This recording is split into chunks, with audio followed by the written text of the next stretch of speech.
ఎన్నిసార్లు వచ్చారు మీరు తిరుమలకి ఎప్పటిదాకా? ఇయర్లీ వన్స్ వస్తాం, ఎవ్రీ ఇయర్ వస్తాం. మరి ఇయర్లీ వన్స్ వస్తా అంటున్నారు, మరి ఈ మధ్య కాలంలో చేంజెస్ ఏమైనా వచ్చాయి తిరుమలలో? మళ్ళా ముందు పాతలో ఎట్లుండేనో అట్లా ఉంటుంది మంచిగా. ఫుడ్ అయినా, ఫెసిలిటీస్ అయినా, నీట్నెస్ అయినా బాగుంది. ఇప్పుడు ఎప్పటి నుంచి మార్పులు వచ్చాయంటారు మీకు తెలిసి? ఇలా 2-3 years వచ్చినప్పుడు మాకు అంత అంటే ఫుడ్ అయినా చేంజెస్ బాగా లేకుండే. అంటే క్వాలిటీ లేదా ఫుడ్?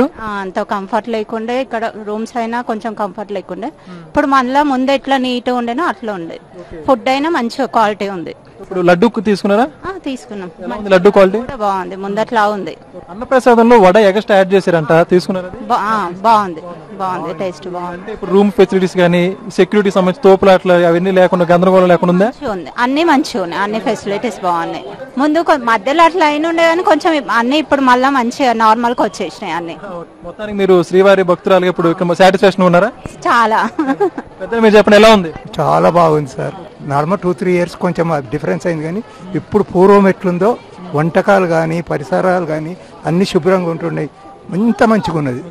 కొంతమంది ఏం బాగోట్లేదు మధ్య మెయింటెన్స్ అంటున్నారు, కొంతమంది అలా కూడా వస్తున్నాయి. 2-3 years అయింది అది, కానీ ఇప్పుడు మాత్రం చాలా బాగుంది. అప్పటికన్నా చాలా బాగుంది, ముందటికన్నా ఎక్కువ మంచిగా ఇంప్రూవ్ చేశారు. రూమ్స్ కూడా అన్ని క్లీన్ ఉంటున్నాయి. మాత్రాన అంతా అదే లేదు కదా, ఇంత పెద్ద ప్లేస్ లో ఎన్నో కొద్దిగా ఏదో ఒక దగ్గర ఉంటుంది, అట్లని మొత్తాన్ని తప్పు పట్టలేం కదా. కొంతమంది అసలు పట్టించుకోవట్లేదు గుడి సంబంధించి, ఇప్పుడు పాడైపోయింది అన్నట్టు చెప్పుకుంటూ వస్తున్నారు. నిజానికి చెప్పంటే తిరుపతిలో ఉన్నంత నీట్నెస్ ఎక్కడ ఉండదు. మనం ఏడనైనా కూర్చోవచ్చు, ఏడనైనా పాడుకోవచ్చు, ఎక్కడ ఉండదు తిరుపతిలో ఉన్నంత నీట్నెస్. ఏడైనా కూర్చోవచ్చు, మధ్యలో ఎన్నో ఇక చిన్న చిన్న, ఇక్కడ ఇంత పెద్ద ప్లేస్ మెయింటైన్ చేస్తుండే అది గ్రేటే. నుంచి ఎన్ని కిలోమీటర్ల చుట్టుముట్టు ఎంత మెయింటెనెన్స్ క్లీన్ ఉందో మీరు చూసిరండి, మేము చెప్పడం వేరు.